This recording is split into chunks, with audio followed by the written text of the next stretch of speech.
the local real estate market in and around Salt Lake City. Hugely exciting. We are seeing some new inventory. Locally, we hit that trough, that very likely the lowest point that we're going to see for inventory the entirety of 2025. We actually hit that number in about mid-February, a little bit earlier than we typically see. Typically, we're seeing that inflection point sometime around early spring, like usually in March. I've seen it in April before. So just a little bit early. And just to toot my own horn a little bit, if you're watching the same video from like exactly a month ago, I did project that would be in the next month or two. Who would have thunk? Ends up being in the next week, just a little bit early. But just to toot my own horn there, which doesn't mean that I am some sort of a wizard with a crystal ball.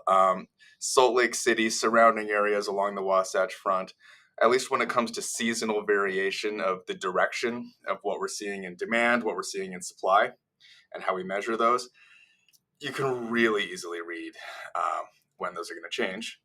And again, not because there's a crystal ball, but seasonally, at least since the pandemic, it's really looked very similar every year on that seasonal variation. So kind of fun. But currently on that upward trend for supply, probably going to see minus a couple weeks, usually holidays, more than the previous week. More signs and yards out there. Just a slightly higher supply. We'll probably see that until right around Halloween time, maybe into November. This year's inventory trough did not get quite as low as it typically does, right around 2,100 units active in Salt Lake County and along the MLS, right around 10,000 in the Wasatch Front MLS. I mean, that's historically a pretty low inventory, but by the standards of the last half decade, not so much. That is half of the equation. That's the supply side. When it comes to demand, demand is cooking more than most people think it is. We've got a relatively balanced market, slightly tilted towards sellers. That's when you measure absorption rates, which are rather easy number to obtain. If you're a nerd, a numbers guy like me who likes to just do the math himself in the MLS, divide how many homes sold in the last 30 days in a given area, and to how many are currently actively available. Quick and dirty statistic that more or less is supposed to tell you how quickly the inventory would sell off if nothing new hit the market. So kind of fun there. But in good news, I'm not a mortgage rate guy. Reading mortgage markets is not what I do, but I can tell you what they've done in the past. And watching mortgage rates, specifically for 30-year fixed rate mortgages, decrease rather significantly over the last little bit has been hugely exciting.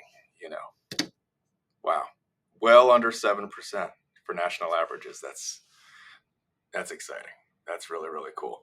That is not the only factor that affects aggregate demand, but it's a big one. It certainly is a big one. Anyways, hugely exciting. It is going to be an active and exciting spring market and into the summer. I promise I'll keep you posted on it. Of course, if there is anything at all that you need from me, if you'd like to go over some of the data that we talked about in a bit more detail, would be deeply honored to walk you through it. General strategy sessions, if I could help you.